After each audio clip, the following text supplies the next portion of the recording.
Proust débarrassé, si on peut dire, de toutes les digressions. C'est-à-dire c'est entièrement du Proust. Tous ces dialogues sont dans, ce soir c'était le dîner à la Raspelière encore, là, dans Sodome et Gomorrhe. Et c'est un dîner qui a exactement non seulement tous ces dialogues, mais dans l'ordre.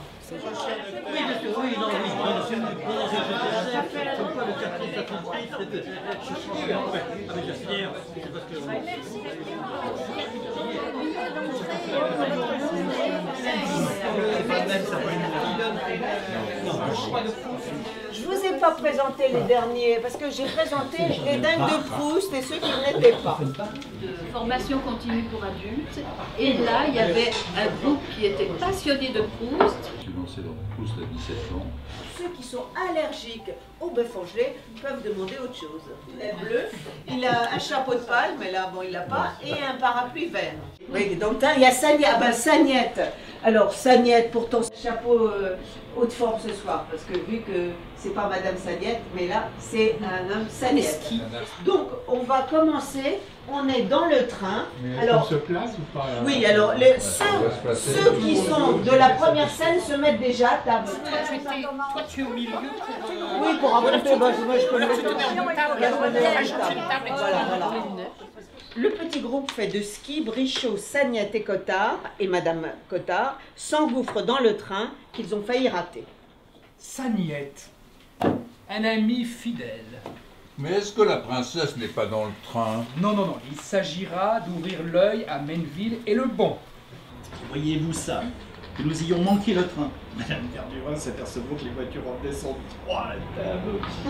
Bon, voilà une équipée qui n'est pas banale. En Normandie, il aura dépaysé. Et ne l'aura pas guéri, car il était arrivé neurasthénique et est reparti rhumatisant.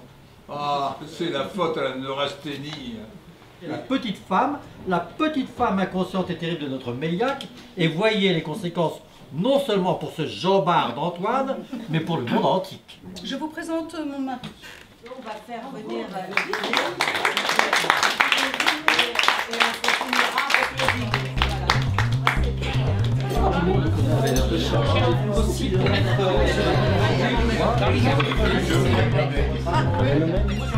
Non, à la merci. Non, mais je suis contente que vous soyez là.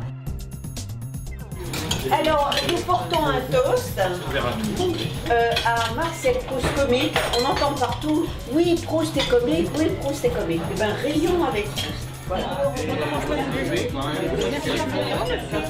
Ça va voir ou pas? Il est bon ou Il prend une attitude glaciale avec l'aisselle et enfonçant ses ongles et cachant pendant quelques instants sa tête comme un enfant qui joue à cache-cache où elle est censée rire aux larmes. Je parle fort sérieusement, madame. Je crois que trop grand est aujourd'hui le nombre de gens qui passent leur temps à considérer leur nombril comme s'il était le centre du monde. Ce que j'espère, c'est de le faire régulièrement au Café de la Mairie, place Saint-Sulpice, à Paris, dans le 6e. On est très bien accueillis. On a cette salle qui contient jusqu'à 40 personnes. Alors ce soir, on m'a dit on était 24. Et donc on peut être encore un peu plus. Et comme la table des participants, des comédiens, entre guillemets, contient entre 12 et 15 personnes, on a la place de le faire.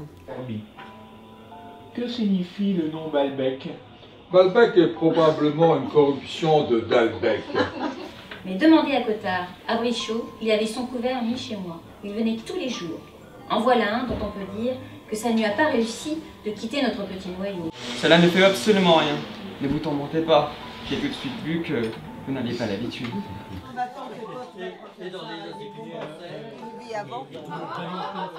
Ne traînez pas, mais soyez prudents dans la descente. Vous arriverez avant le train.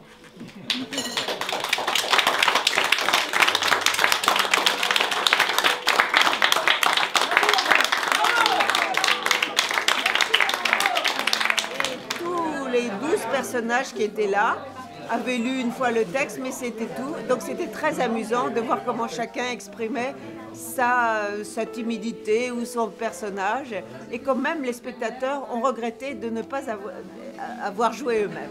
Voilà. Effectivement, on se rend compte de tous ces personnages très différents, de ce mordant, de cette critique, enfin, du mépris de certains. C'est assez amusant. Les comédiens étaient exceptionnels et Lydia Skelly était somptueuse. Je trouvais que c'était assez inattendu d'avoir uniquement les dialogues et non pas tout ce qui est autour. Très apprécié.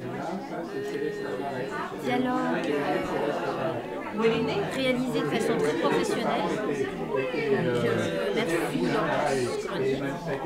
Je me suis trouvée très heureuse dans cette assemblée où j'avais tout à fait ma place, mais mon rôle était bien petit, Madame de Cambremer.